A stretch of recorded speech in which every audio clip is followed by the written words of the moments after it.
Welcome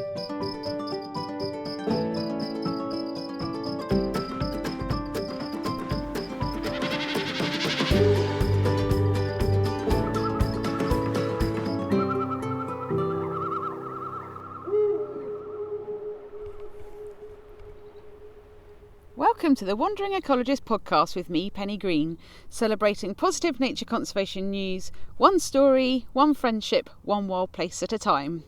Today I am joined by my old mate and entomologist extraordinaire, Graeme Lyons. Hi Gray, how's it going? Hi Ben, good thanks for having me. It's such a cool morning to be out. It's a little bit damp on the margins at the moment, isn't it? So we're going to sort of delay starting the survey for the day. But it's looking beautiful up here, isn't it? It looks absolutely fantastic. I can't wait to get going. So we're at the Wiston Estate, where I'm the estate ecologist, and I've managed to secure some FIPL funding, so that's Farming in Protected Landscape funding, from the South Downs National Park to conduct a load of invertebrate surveys, which Graeme's come to do.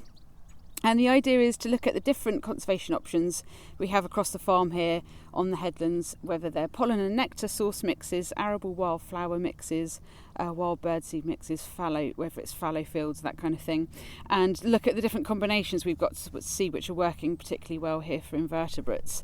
So Graeme, it's so lovely to have you here and to be working with you on this project. And the exciting thing is that you've been conducting similar surveys on other farms nearby. Can you describe your survey method, which is slightly chaotic to anyone that's not seen it before, and explain why this can give us some really good data to work with? Sure. Okay, so all of the surveys I do on invertebrates, I use timed counts. So everything is strictly timed and standardised, whatever survey I'm doing. But this particular methodology is bespoke to the grey partridge project. So we started doing this over at the Norfolk Estate at Peppering 6 years ago, and since added Lee Farm into the mix, and now of course we've added Wiston in this year. So the methodology is based around 3 visits that coincide with when the grey partridge chicks are feeding on invertebrates. So one in mid-May, one in mid-June, and one in mid-July. And the methodology is selecting 8 fields. What we got here. we got a bee. We got a bumblebee. It's about selecting 8 fields to give representative coverage across the estate, spatially, ecologically, and looking at the underlying geology and the different stewardship features in there. And the reason we pick 8 fields, we spend 30 minutes recording in each field, and the reason we pick 8 is that on these big estates, it's quite hard to get around a lot of the time, even with a vehicle. You'll see, 8 fields, which takes up sort of 4 hours, will take you at least 6 hours to get around between them. There's a lot of faffing around getting between those fields. So So we've got these 3 visits, and 30 minutes in each field. And then the methods that we use are sweep netting, which is the sweep net here. I'll give you a quick example of that in the sweep netting through all of this tall knapweed here, and there's the sweep net going. So you're going through all of the lovely sort of we've got wild carrot and knapweed and ladies' bedstraw, mugwort, hedge bedstraw there. There's a straw dot, and that's the sweep netting. And then we take this back to this big tray. Have a look if there's any flight risks in here first. And we do. There's something in there. We've got the little Tortrix Eucosma hoenwartiana, which is a knapweed feeder. So we'd expect that, as we've just swept a load of knapweed. And then we tip into the tray and record what we've got. It's only just a quick example there, so it's not a huge amount, but we've got a 14-spot ladybird, a 7-spot ladybird, Closterotomus norvegicus, aka the potato capsid, has nothing to do with potatoes. It's like a little bug, green bug. A little green mirid. There's a bewildering array of green mirids in late summer. The ladybird's climbing up my finger. This is Europhora quadrifasciata, this little pitch-winged fly. It's really pretty, isn't it? It's almost like it's got like it's almost stained glass window pattern on its wings that means that you can kind of only see, you can't really see the rest of the wings. You can only see the bits that has got these fantastic little patterned lines all over it. It's quite cool to look at. It's a real smart beast. Yeah, really cool. Along with that eucosma, it's another thing that feeds on knapweed. And that's a really great example of, if you have lots of different plants in your arable margins, you'll have lots of different invertebrates associated with them. And we've only just swept a tiny mountain as an example there.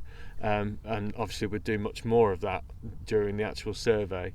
Oh look, there's another tiny little green myrid. Look, this is that's tiny weeny. Plagionathus chrysanthemi. So yeah, there's a lot of scientific names get thrown around. And yeah, it seems chaotic when I show people for the first time, because it's very fast. It's a lot of field identifications, a lot of scribbling things down really quickly in a notebook. But by using the same methods and the time counts and doing the same thing year in, year out, and on lots of different places, it's actually incredibly standardised. Shall I demonstrate the other bit of kit? Yeah. So we've put the net down. So what have we got here? I've got a Black & Decker leaf blower rigged up in reverse with a little net gaffer tape to the end of it. So this is what I call a suction sampler, and some people call it a vac sampler. And it's powered by lithium-ion battery, of which I've got 4 in my rucksack. That weighs a ton carrying these around. But if you want to suck all day long, you need to take all your batteries with you. It's still a bit damp in the real undergrowth here, so I'm going to try and have a quick go, but just to demonstrate. And this works best in shorter grass.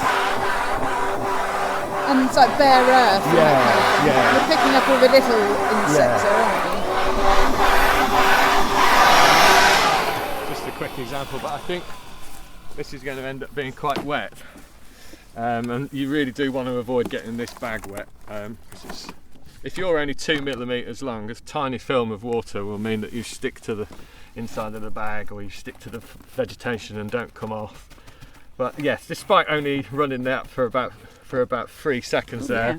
There's a few bits and bobs in there. yeah, it's incredible, isn't it? We've got Pederis littoralis, this incredible black and red and blue rove beetle. That's super common, but it's a smart looking beast. Really cool. And this is the marsh damsel bug, quite often not found in marshes and in quite dry arable margins. Definitely no marshes near here. We've got a tiny little rove beetle there. That looks like Cephidophilus nigripennis. Britain's most boring ladybird, Rhizobius litura. a lot of people don't even realise that that's a ladybird. It really doesn't look like one. It's quite tiny, and it's kind of like a shiny beige kind of colour. Yeah, no spots. Yeah, it's like the least exciting ladybird I've seen. One of our little apianid weevils that would need a closer inspection. Philoschia, a little. I've totally forgotten what they're called now. A woodlouse. or a Johnny Crump, as we Johnny like Crump. Yeah, this is the problem with spending so much time doing scientific names. You start to forget the real world. This has got one of the most unpronounceable names. Trichocyricalis troglodytes. Wow. Or trichotrog, as we all call it in the industry. And that feeds on ribwort plantain. So again, if you don't have ribwort plantain, you don't have trichotrog. What's going on here? What's this fuzzy little thing? That's weird. I have no idea what that is. It looks like it should be in the sea. It looks like a spiky seed. It's dipteran. It's is definitely it a larvae? fly. It's a larvae, and it's definitely a fly. But I have never seen that before, so I'm going to get a photograph and see if there's some dipteran types who might know what that is.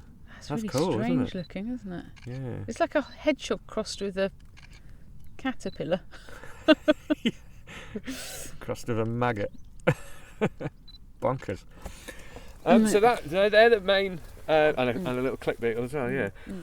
They're the main methods that are used in this particular survey. Now, on all the other invertebrate surveys that I do anywhere else, the other really big, the big three I call them, of sweeping, suction sampling, is beating. So hitting the trees and bushes into the tray using a big stick.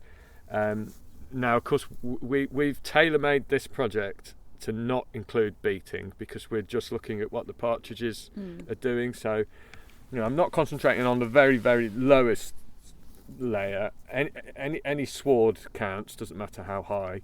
I try and sweep as low as I can, but any sward counts. But we're not doing any beating, typically areas that partridge chicks are not going to be able to get to.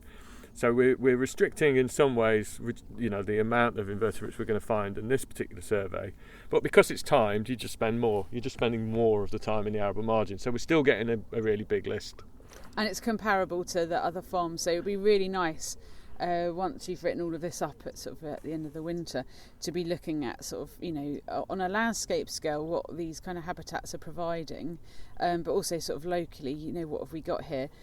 So this is sitting alongside the crops that we're growing here. So we've got, in this particular field, we've got oats, we've got barley, we've got wheat growing here, but these edges are a really important habitat, and where it's going to be good for grey partridge feeding their young, it's going to be fantastic for like corn bunting, yellow hammers, and linnets, and goldfinch and those kind of things as they're feeding, whether it's on the seeds or the insects. So it's really cool. So how has this year been generally for survey work? I mean, it's been an amazing spring and summer weather-wise, hasn't it? For invertebrates and wildflowers as well have just been awesome this year, haven't they? Oh yeah, it has been remarkable and continues to be. Certainly one of the best years I've known doing this. I mean, what seemed to happen weather-wise was we were just at that point where, at the end of May, where it felt like it was going to be a catastrophe for invertebrates and for farmers alike. Because it was so dry, wasn't it? And then we got the rain that we needed, and even though it still continues to be a dry summer on average, we're just sort of getting drip fed even a huge amount of rain in a very small period, which just seems to be enough to keep things going. So. I'm consistently seeing very high species counts, and the highest species count I've ever had in a day was this year, with 304 field identifications. So that's been a really, really good year. Amazing, it's so good. And here at Wiston we've recorded some pretty cool insects so far, because we've done the May surveys and June surveys, and now our final ones are today and hopefully tomorrow if the weather plays ball. And we've got some real specialists that we're picking up, but also migrant species, which is obviously quite an interesting conversation to be having, as our climate changes and more insects are moving around, adventive insects coming across from the continent. Can you explain why it's so important that we can provide habitat for both our resident breeding species on our farmland, but also we're providing habitats for species arriving here naturally from the continent? Yeah, now, I mean, one of the first things to think about regarding that is there's a sort of continuum between what a true migrant species is and a true resident, and it's not a black and white distinction. It's quite a blurry line, isn't it? Yeah. So as things start to colonise, they start turning up in ones and twos, and then eventually after 10 or 20 years you might find the confirmed breeding of a species. And as an example of that, on the Norfolk estate, doing the sister survey to this in the last week, I found a population of the shieldbug Coppercorus purpurepennis, which has been turning up in ones and twos every 3 or 4 years at different sites in the southeast, and suddenly I found a breeding population of it, and I'm really hoping we're going to find that here today. I'll be so excited. Yeah. It's a really distinctive looking shieldbug. A great big purple, checkered and yellowy beige thing. Yeah, really, really nice. I mean, the way to think about it is we want to look after. We want to give a place to every possible species that we can, and the way to do that is to have arable margins that are incredibly diverse internally in terms of the amount of plant species that are there. Looking around here, you can see 20, 30 or 40 different plant species along here, and things that like the shorter grass just there, like the yellow common bird's-foot trefoil and the two bed straws, to the taller, longer stuff. Which is going to cater for different things as well.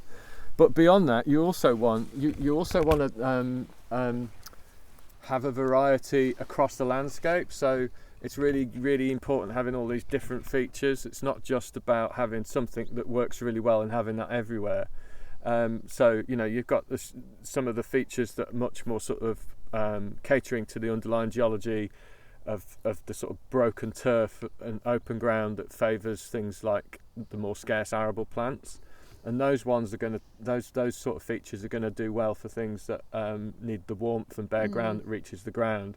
Whereas this one is much more of an established grassland here. There's not very much bare ground, but that's great because it will benefit all these grassland species. Where some of those ones that have got that more open ground will have more sort of ground nesting bees, thermophilic bugs that do well out of warmth, but also that whole suite of rare and scarce arable plants that you get on the chalk. And then through to things like game cover, which tends to be taller and a bit ranker, and that helps the birds later on in the year. Through to sort of winter birdseed mixes and things like that. Each one of those is also going to support a different assemblage of invertebrates, and having that variety, so you're not looking down here and seeing all of one type of plant, no. But actually having many different types of plants means that those plants will flower throughout the year, not just all in one go, and they'll cater for invertebrates of many different kinds, pretty much as you're sort of maximising what the carrying capacity of what these fields can hold by giving them as much of a chance as possible. So it's brilliant. It's absolutely brilliant. So good, isn't it? And like you say, having that diversity of different nectar sources, food plants. So obviously native flowers is going to be important there to support our native species. Having that sort of structure, bare earth, and loads of opportunities for different species. And because we can see the sea from where we are here, can't we? Yeah. You can see how important that kind of diversity in that habitat's going to be if you have got species arriving, coming over the channel. It's quite a fascinating thing, really. And so this podcast is all about positive wildlife news, really. I think it's really important for us to be talking about farm landscapes and how they can be really significant habitat providers. So they're covering large tracts of our landscape, and obviously here at Wiston we're on the South Downs, but there's farms all in the Weald and sort of further afield in Sussex as well. And there's some fantastic initiatives going on to support nature. Can we talk about these, like the farms that you're doing these surveys on, and what you found out so far? Because you've been doing some really good surveys. I mean, we've talked about Peppering and Lee Farm, but you've been doing surveys on other farms as well, haven't you? Oh yeah. It's pretty much since the pandemic for me, surveying farms has really taken off, and particularly in Sussex, and often very local to sort of the Brighton Downs and the eastern section of the Downs, but all throughout the Weald as well, and lots of farmers are who you would describe as already being sort of wildlife friendly, are really wanting to take things to the next level and do the right thing by nature. And a great first step towards that is a sort of big biodiversity audit. And much of the work I'm doing at the moment comes in the form of these sort of farm bioblitzes, as I call them, which is very similar to the work I'm doing here. But everything counts in those surveys. And rather than restricting yourself to 8 arable margins in a study like this, which is very much about specifically drilling down into which stewardship features are working. In those sites, I'm tending to walk across the entire landscape. Obviously, I'm not walking through the middle of the crops, but you're covering entire farms up to about 300 hectares in a day. The big project I'm doing is working my way through Brighton and Hove, their downland estate, which is about 5,000 hectares of tenanted downland that covers Brighton like a rainbow shape around to the north of Brighton, tackling a couple of farms each year, and that's been exceptional. I mean, not only am I finding a lot at the farm level, I've covered 6 farms worth now. I think I'm on my 7th and 8th this year. So we're building up a real strong picture of what's happening there at the landscape level. And many of these sites have never been surveyed before. So, finding an extra population of walk-biters last year was incredible. Because that's a really rare bush cricket, isn't it? And actually we've got an episode coming up with Alice Parfitt about a nice little segue there. But yeah, so, you know, that's really important. I mean, like, if you're sort of concentrating on a particular species and you go to the known sites, don't you? You don't always have the resources to be going out and looking at these other sites, looking just in case there are walk-biters there, for example. But because you're doing these really sort of holistic surveys, where you're going and surveying everything you can find, you're picking up these really interesting species, aren't you? Yeah, absolutely. And what's really, really cool about it is if you wander around in any field long enough, you'll find something amazing. And with this kind of surveying, I mean, the bird list for the Brighton Hove Down estate is got really silly in terms of the sort of things we've found. And from gannet to it was the natural bird of the farm. A bird flew gannet, unfortunately. Oh, that's sad. But from gannet to white-tailed eagle to black kite, you know, I mean, there's short-eared owls and red starts and all sorts of things. I mean, people would be amazed at how much of a migrant trap the Downs are around Brighton. But just the species list of plants as well for that site is really good. We found a new site for just single plant of Nottingham catchfly up on those Downs last year, and it really is quite a special place. You know, this year as well, finding things like woolly thistle and yellow vetchling and yellow vetch, all things I haven't recorded on the Down estate so far. So it keeps it exciting for you, doesn't it? It keeps it fresh and, like, you know, it keeps your enthusiasm, which you have very high enthusiasm levels, but it keeps them high, doesn't it? And it just makes your work enjoyable, and you're going to get more out of those surveys, aren't you? Oh, definitely. I can walk forever if I'm finding stuff. I almost don't need to eat my lunch if I can kind of live off lots of exciting records. You're like a Duracell bunny. You just like keep on going. I can't keep up. So on that same vein, I mean, what's the most amazing invertebrate you found on a farmland survey before, Graeme? Well, I'm glad you asked that, Penny, because on an overcast June day in 2016, when all of my friends were going to a field event in North Norfolk, which I couldn't go to because the weather had been so bad and I hadn't finished my field work down here, I stumbled across a beetle. I didn't really mention it much at the time. Called Calosoma sycophanta, which is this amazing rainbow coloured carabid. It's about the size of your thumb. It's big purple thorax and then bluish thorax, really metallic, and then like rainbow coloured elytra. And no one had seen it for about 25 years in the UK.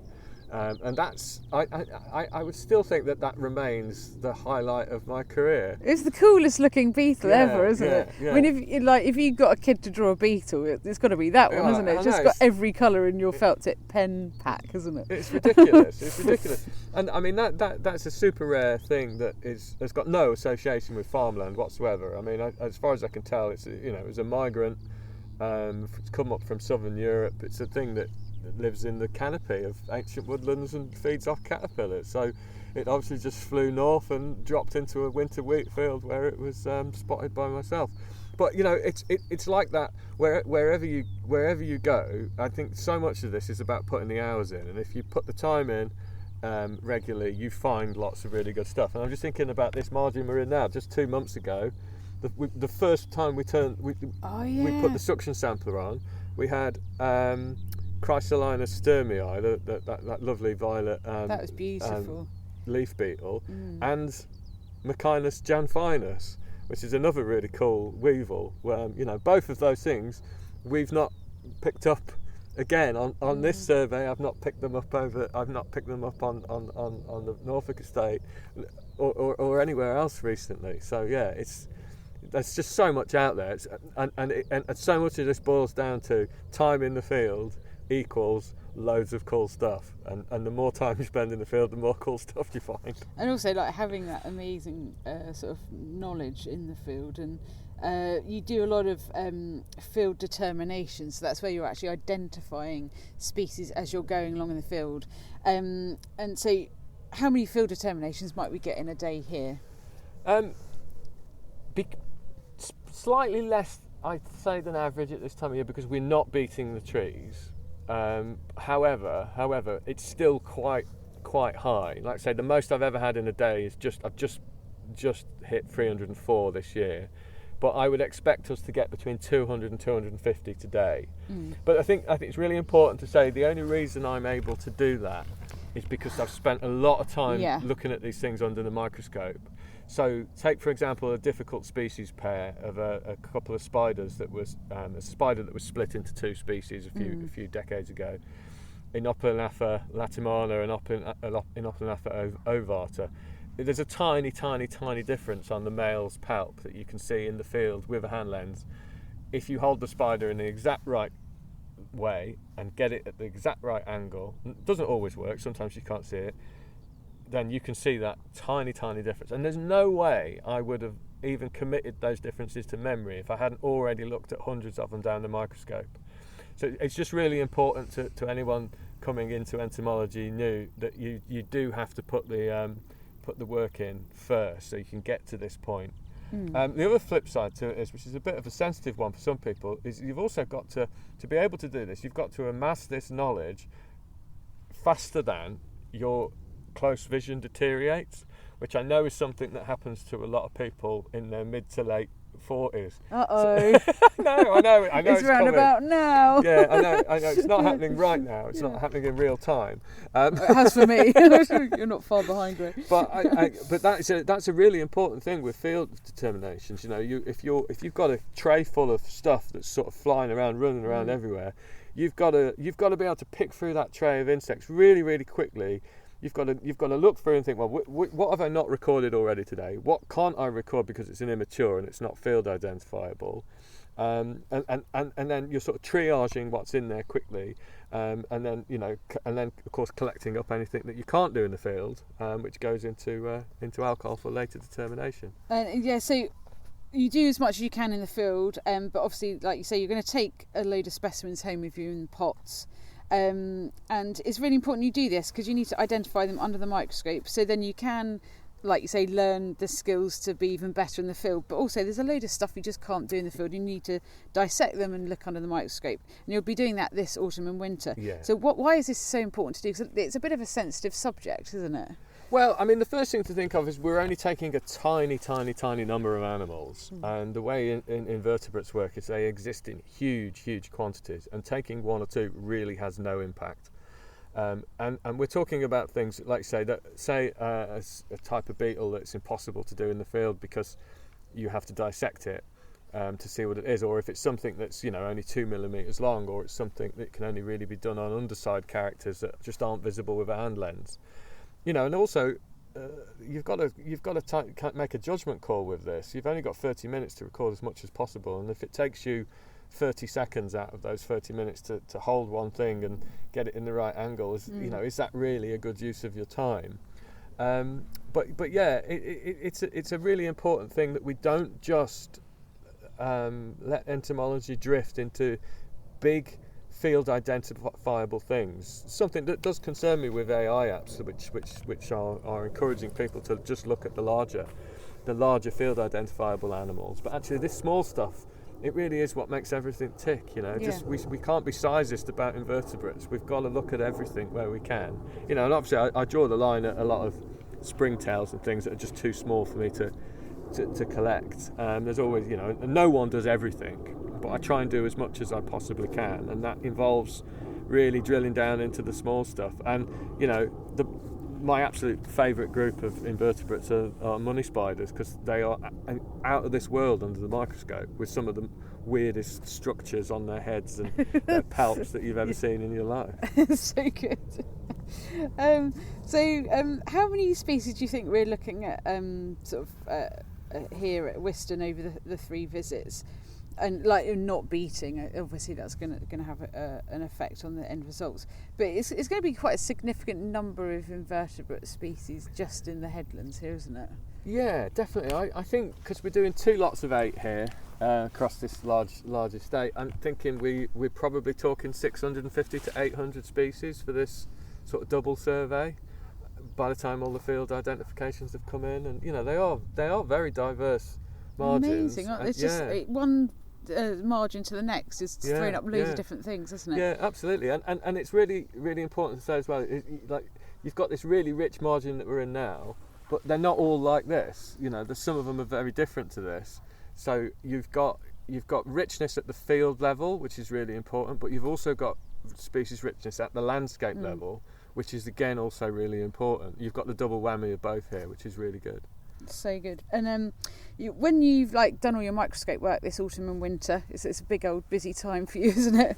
You'll compile all of this into a report along with management recommendations, which are really important for us here to learn about what is working well here at Wiston, what we might be able to tweak, and how we can manage this habitat even better, to its absolute maximum potential. So it must be really interesting for you writing up these reports and looking at one farm to the next or one site to the next.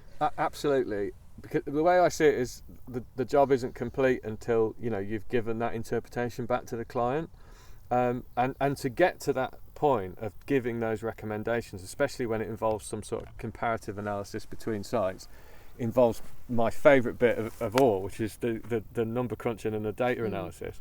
Because what we'll have here is 16 comparable site lists that make up one large site. Within that as well, we've stratified these two sites to a Wiston West and a Wiston East, so we could be able to compare those. But those, because we've done it in this sort of modular way, we'll be able to compare all of that with the work we've done at Lee Farm and Peppering Farm to the west on the Norfolk estate. So that will have all of these standardised replicable lists.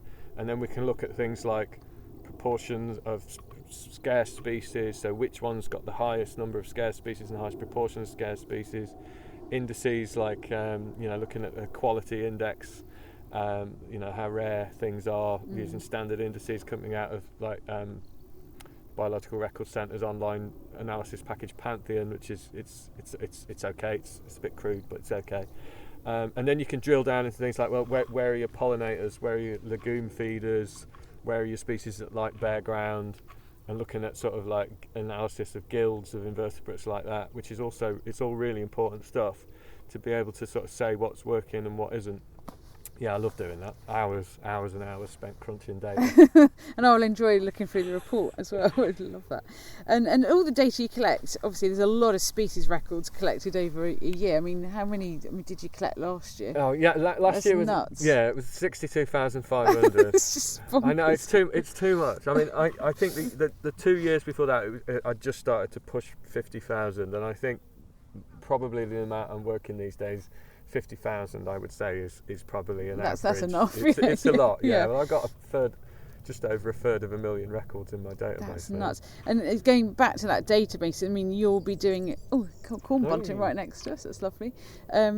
Yes, all of that data goes in your database, and you'll do an annual export to the Sussex Biodiversity Record Centre. A big shout out to them, because they manage species and habitat data for the whole of the Sussex and manage a huge database. And then that data can get shared with local and national societies. So as well as adding to our knowledge here on a local level, right down at the farm level, it's also going to the county level and national level as well, and that's really important, isn't it? Yeah, it really is. And yeah, I'd say about 70 to 80% of all the fieldwork I do is in Sussex, often on really, really under-recorded sites. So it's really useful and important to feed that data back, because I'm running my own personal database. It's something that I have to synchronise directly with the record centre. Yeah, and it's really important that all the survey work that people do, that data wherever possible is used more widely, whether that includes being sent to local record centres, being submitted to an online package like iRecord, or being shared with recording schemes such as like the Spider recording scheme. All of that data that's being collected is so valuable and so important, and it's absolutely vital for it to be useful, for that data to be as useful as possible, that it goes to all the right people. If you want to help try and stop a development or contribute to a sort of national data set, or any of many other different reasons for using data, you've got to share it more widely. And this type of recording, Graeme, where you're identifying species across lots of different groups, and in this case you're doing everything from shield bugs to moths and spiders to beetles, but it could be, like if you're down on the coast, it could be nudibranchs to fish, you could be rock pooling, or you could be looking at liverworts and lichens and mosses and plants. It's called pan species listing, which is a really cool thing that you've been doing a long time, and there's a whole load of amazing biological recorders that are part of this movement. Can you tell us more about it and how people can get involved or learn more about it? Sure. Yeah. Well, it's a great initiative that started about 15 years ago. A bunch of like-minded naturalists got together, and you know how birders keep a life list. Well, a bunch of us thought, well, what would it be like if we didn't just keep a list of all the birds we'd seen, but we kept a list of everything, like you just described.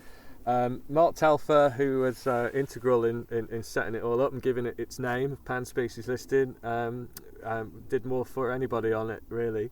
But in the last 10 years, 15 years, we've had a website that the Biological Record Centre helped us set up. But in the last 2 years, we've moved to a new website, panspecieslisting.com. Which works using the same software as Bubo, and the bird listing site. Now it's totally free to sign up to it, and you can sign up and keep a list, keep your own personal list, or you can keep a list for a garden, for example. But it's really changed the way I operate as a naturalist. It's completely changed my life. So suddenly, like, everything is a lifer, everything is a possible tick. I had two lifers yesterday. One from going through some photos that I took in Mark Avery's garden about 2 weeks ago, and one was a tiny bark louse that I picked up at Global Bird Fair. Everything suddenly is a potential lifer, which is just a really exciting way of doing natural history. Because back when I was a kid, it's really great seeing new birds all the time, but they dry up pretty much after you've been birding for 5 or 10 years. And I've only had one new bird this year, that woodchat shrike down at New Haven, and it's great, but that's not going to sustain me for a year. Whereas since I've been doing pan species listing, I've averaged 1.24 lifers a day, every day for the last 15 years, and now I'm on 9,433 species as of this morning. And that'll probably change by the end of today, and it's great. I mean, the really brilliant thing about it is, through doing this, I've taught myself to become an entomologist, and now I'm in this field doing this podcast. Yeah, here we are. And I wouldn't be here now doing this without pan species listing. And it's fun. It kind of makes it fun. It's like gamification in a way, isn't it? It kind of makes it fun, and you have these targets and you kind of challenge yourself. Because I see you doing it. It's just like, well, yesterday I had this many species. Today I'm going to try and get even more. Yeah, so you're kind of like setting like these amazing targets for yourself, and it kind of spurs you on and keeps that kind of enthusiasm going, doesn't it? Yeah, it really is. It really is exciting, and you never know when something's going to happen. Like something you could be, I don't know, backstage at a music festival and you find a rare beetle, or you're down the pub and something crawls across the table in front of you. Wherever you go, there's the potential for seeing new amazing things. So it really is quite exciting. But so good, and it's so exciting, and it has been such a big thing in your life. You've actually written a book about it. Oh yeah, I forgot about that. Yeah, glad you mentioned that. How could I forget? Yes, it should be out in October the 21st this year. It's called Pan Species Listing: How to Become a Supernaturalist, and it includes, the why we started it, what it is, what we're trying to do. Talk about some of the characters. The real big part of the book that I think will be useful to anybody who's not even a naturalist who's not into pan species listing is how to access the 38 taxonomic groups. What books you need, what websites to use, what Facebook groups will help you get into that group as a shrew. Count me. I want to be in the book. That was great. And and then a sort of how-to section on how to do some of the more obscure sides of being a sort of all-round naturalist, really. And a little bit about neurodivergence, which is the sort of big surprise for me. But I think that's quite an important part of the extreme end of natural history. So good. Well, thanks, Gray. Right, I think we're going to go off and do some recording now because it feels like the grass has dried out a bit. Definitely drier. But let's go and see what we can find in a minute. But just to say, from my own personal point of view, it's always so much fun being out in the field with you, Gray. You're so generous with your knowledge, and you have a huge amount of patience in teaching others. So thank you for what you do in that respect, because you've inspired a lot of people to get into biological recording and sort of be their best selves in the field. So thank you for what you do for that, and for me personally, because I always have such a good time out in the field with you. So thank you for that. Oh, thank you. And thanks for being on this podcast too, because it's been great fun, and hopefully share the love of pan species listing a bit further as well. So should we go and find some stuff, and then we can record a bit more as we're going along? Let's get going.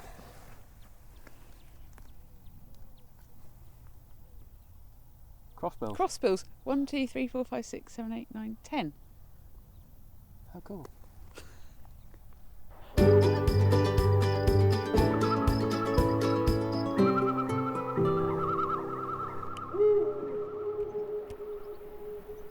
Right then, going to put 30 minutes on the clock. We're off. Let's go. So I'm going to start with some sweet netting. Gatekeeper. Get that bit of margarine in and put it on there. Honeybee. Plenty of them around, that's for sure. Oh, it smells so nice walking through here. It's all herby and fennelly. Bombus lapidarius. Brown Argus. Oh yeah, nice. Little brown Argus butterfly right in front of us. Meadow brown.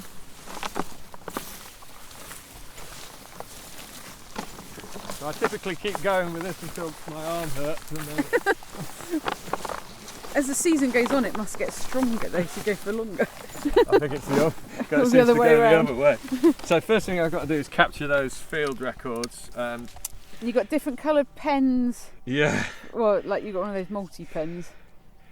Right, brown Argus, honeybee, wasn't it? And gatekeeper. Yeah, blue is for sweeping, red is for suction, green is for beating, which we won't be using today, and black is for everything else. So what's in the net? Lots of honeybees. There's another one of those Tortrix moths, Eucosma hohenwartiana. Raganica fulva, which we'll expect to see on every field margin today. That's a little soldier beetle. AKA the hogweed bonking beetle. The bonking beetle. So normally they're like a little red beetle. And if you see them on a flower, they're normally in tandem, having a nice time. Who else have we got in here? There's a Lassia glossum. That's one for the pot, unfortunately. It's a little a bee. A tiny little sawfly. It's one to take back. We've got Plagionathus arbostorum, very common small plant bug. And this is another species that's unique to the knapweed. That's another myrid, Oncotylus viridiflavus. I better write some things down. Yeah, I can only remember 2 or 3 before they start to slip out of the cracks. There's a Tachyporus, that's one to take back. And there's another bee there. That looks like one of the mini andrinas. And another Lassia glossum male. And Phocorus nemorum. And Plagionathus arbostorum, wasn't it? And there's the spiderling of Larynioides cornutus. Oh, yeah. That'll be in every field as well. It's a very common orb weaver. It's about 10 times the size of that when it's adult. A lot of the stuff you'll see is not identifiable to species, like these tiny Xysticus, these tiny crab spiders. Crab spiders at the moment are incredibly numerous, but almost all immatures. So you can't identify them at that point in their life cycle. Yeah. I see. So then we've reached a point there. That's the point which I think we'll hit law of diminishing returns. Yep. There's nothing else I can do in there, so I now would switch to the next available method. Which is the suction sampler. I'll give this a quick go.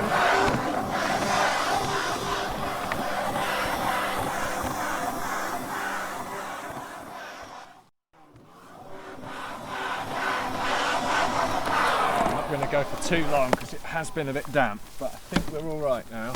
Yeah, it's dried out for sure. Phytochorus varipes. Oh, it's a cool little bug. Yeah, a big long-legged plant bug that can jump. And I forgot to write down Bombus lapidarius. So that's us on 18 species already. What's in here? Yeah, it's a bit damp, see, but not terrible. We have Charagrachilus gyllenhaalii, Oh my goodness, which is a mouthful. right mouthful. That feeds on bed straws. So there's a nice beetle there. that's a Little sort of... It's a ground bug nymph. Oh, is it? So it's not even a beetle? Yeah, and unfortunately that means we won't get it to species. So we've got Armadillidium vulgare, the common pill woodlouse. That's us on 20. And we've got Nabis flavimarginalis there, which is smart looking bug. Oh, that's gone. I wasn't quick enough. Here's Rhizobius litura. I haven't written that down. Is that the boring ladybird? Yeah, Yep. yeah. And Pachygnathodogiri. This spider is one of the commonest spiders in Britain. Once you turn a suction sampler on, it's in nearly every open field. Wow. That's the thing, is it's like, there's, without suction samples, you wouldn't be picking up half of that stuff, absolutely. would you? It's and amazing, things really. that people used to think of as being rare, we're starting to realise really aren't. They're just hard to find. Yeah. Without Yeah. that, yeah. Tachyporus hypnorum. That's a super common rose beetle. Most of those in that group are not identifiable in the field, but that one is. There's a spiderling. Oh, it's Tomocerus longicornis. There's a spider in here that I've lost. Chiracanthium erraticum spiderling. Yeah, I can't see it. I clocked it briefly then. Chiracanthium erraticum, and then I didn't write it down earlier because we hadn't turned the clock on. But there's there's your Chiracanthium, and erraticum, and Trichocylicadus troglodytes again, trichotrog. So there, we've done one sweep and one suction, and we're on 27 species. So you can see how you can quickly amass quite a list. Lot of records, yeah. Yeah, Philoscia muscorum, 28. It's interesting looking in your tray as well, when you just swept and now, just to see like all the seeds that you're picking up off of wildflowers, but also like how similar some of the bugs and beetles and weevils look to those seeds. So you can see like the camouflage effect. Yeah, it's amazing, quite amazing, isn't it? Some of them really blend in. It is, and these methods are quite invasive. I'm rushing through the undergrowth and move back to sweeping. I'm always very, very impressed by naturalists who take more time going through looking for things directly. I mean, you'll never find as many things in a short amount of time as possible doing that as Kentish snail, but it's a really, really good way of sort of observing the countryside, taking things a little bit more slowly and spotting things in the field. See, as I'm sweeping through here, I'm going to get a net full of stuff, but I'm not going to know what things have come off. So it's not so easy for things like this method's not so easy for things like flea beetles, for example, which knowing what plant it's come off is actually a real helpful way of helping to ID the species. But it's good to know the limitations of what you're doing and addressing that, I suppose, isn't it? Yeah. This knapweed is quite dominant here. Yeah, it is, isn't it? The stems are very stout, so it puts up quite a lot of resistance to the sweep net, which is making sweep netting quite uncomfortable today. Yeah. Lots of gatekeepers. Oh, same. There's a little patch of gatekeeper butterflies here. Nice to see. Lots of red-tailed bumblebees as we're walking along. A bit shorter here. Stop and do the sample, and then go back to suction. Right. So what? The things between stations are the things I forget. So Kentish snail, wasn't it? That's us on 30 for the day. And what have we got in here? Oh, nice big robber fly. Yeah. Perlicornia, 60. Porchania scaber, 61. 6 spot burnet. Good to have both. 62. Panorpa communis, 63.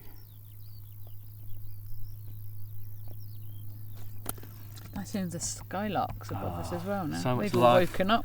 Yeah. I think that's everybody from that sample. There's I pick my fights with larvae. Yeah. That's not one I'm going to win, so he can stay there. There's about a minute left on the clock. Extra time for we'll do one extra sample when it finishes.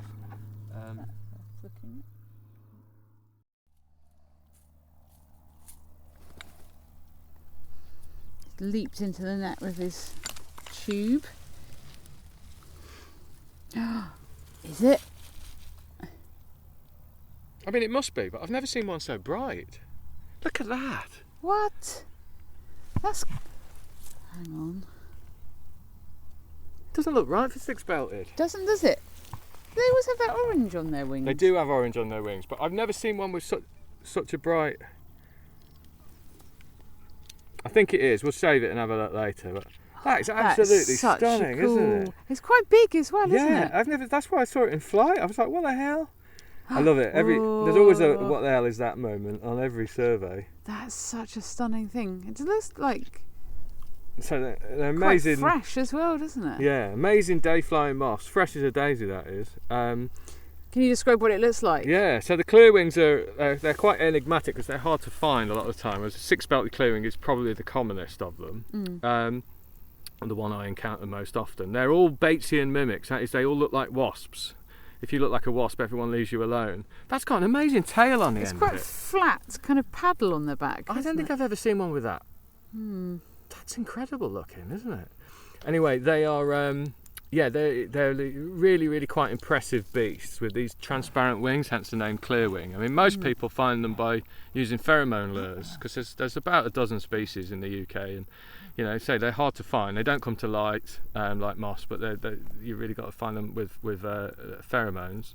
However, the six-belted clearwing, which lives in birdsfoot trefoil stems, has done very well out of arable margins, and I regularly get this on arable margins. I see more of these on arable margins on the chalk and on the downs than I do on the on like chalk grassland. But that is spectacular. So cool.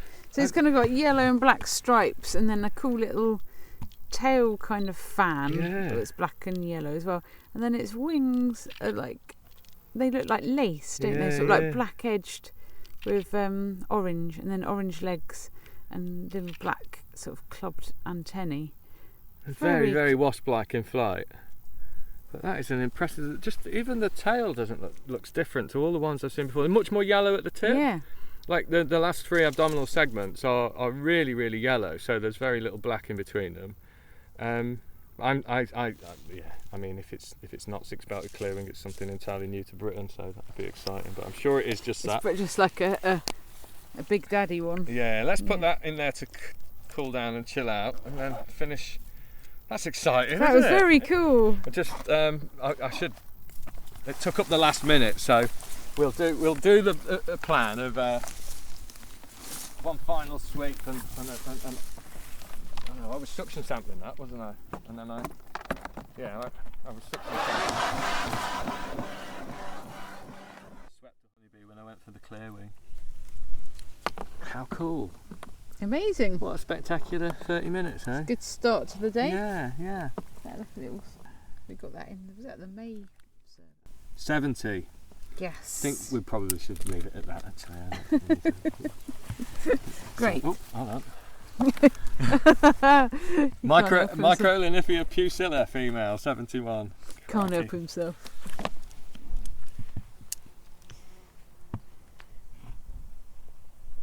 So that's one field done. 6, 7 to go. Brilliant. Let's head off.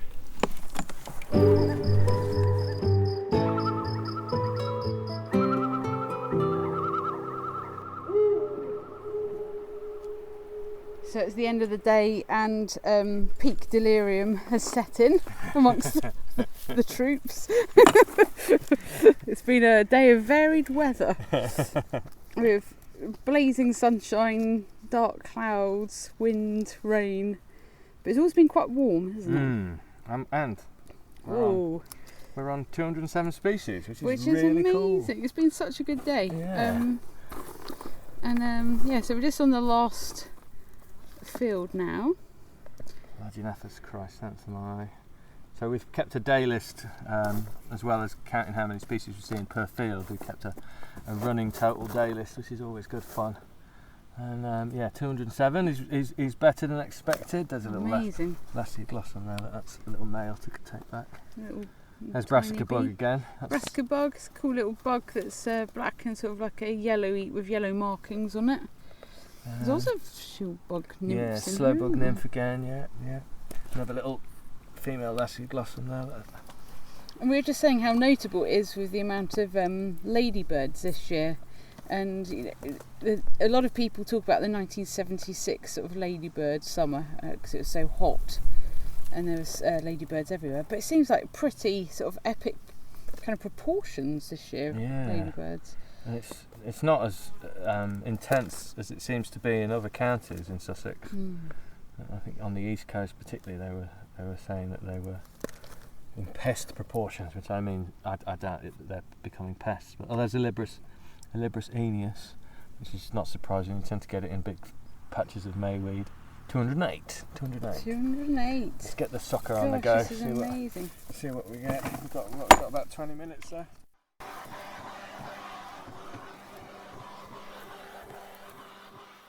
And final score is 214 species. That is pretty cool, and they're all field determinations. And you've got quite a few specimens you're taking off site, which you'll look at a less busy time of year when you get to that microscope phase in your workload. That's easily a 250 plus species day today with the specimens, probably more. Amazing. But you do seem to pick up less specimens in the summer. And it's amazing to think, you know, how these, you know, sitting alongside arable crops, you know, we've got these lovely different conservation options that are providing lots of structure and diversity. Nectar sources, pollen sources, larval food plants, bare earth for basking, rocks to hide under, all of that kind of stuff that provides this really important habitat for all of these invertebrates to be able to exist here. Oh, it's absolutely brilliant. And it's so good, and when you see it in a white tray, you know, when you're emptying your net or your suction sample, it's amazing to see sort of the life that comes out of it. It is a thing that a lot of people say when they come out doing surveys with me, looking in the. They often say it's emptying the nets and the suction sampler into the tray that always really amazes them. They had no idea there's so much right there just under your feet. You know, it's and the idea that farms are you know, they have to be a barren wasteland for wildlife. It's just not true. No. It's amazing how good they can be with like, you know, a small amount of land given over to these stewardship features. Yep. You can have both together in harmony, and it's brilliant. It's so good, isn't it? And we've seen it with our own eyes today. We certainly have. And we've got another day of it tomorrow. If the weather holds. If the weather holds. And then I'm looking forward to receiving the report later on in the winter. And then with that information, can have a think about what we're doing here and what works and what might need a bit of tweaking. And Mark, who organises all of these amazing options, will be so pleased to hear about all of the finds that we've made over the last few months here. So thank you so much, Graeme. It's been such good fun hanging out with you as always. No worries, thank you. And and if anyone's interested, do check out Graeme's blog, where he keeps you know, his amazing kind of ongoing narrative of, well, basically your life, isn't it? It's like a daily diary of all the amazing things you're finding in Sussex and beyond. And what's the name of your blog, Graeme? The Lion's Share. The Lion's Share with a Y. Yeah, Lion. that's it, yeah. Anyway. And we've got a photo shoot to have with this clearwing from earlier. Yeah, excited to see what that is. She's still lively. Yeah, beautiful. It's absolutely stunning. It's not so going lovely. The minute I open this part, this thing She's is gone. off, isn't it? But, let's give it a go anyway. Let's give it a go. It's the best looking one of these I've ever seen.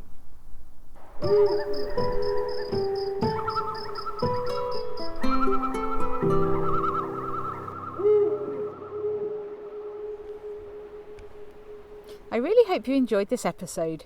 Huge thanks go to Graeme for sharing his passion and enthusiasm for entomology with us.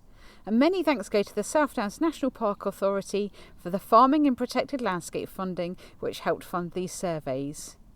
Many thanks go to Matt Davidson for the fantastic music and Katie Bolton for the fab artwork. Tune in again soon when I'll be having more wildlife adventures with friends. In the meantime, make sure you get outside with a friend to share some wildlife adventures too.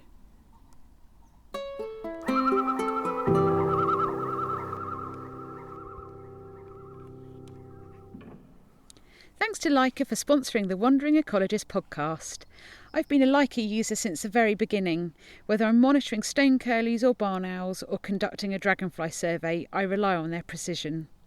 With over 120 years of crafting premium optics, Leica brings exceptional clarity even in low light. The close focusing range reveals fine details others miss, and the rugged waterproof design means they keep going, whatever the weather. German engineering trusted in the field, and craftsmanship I can count on.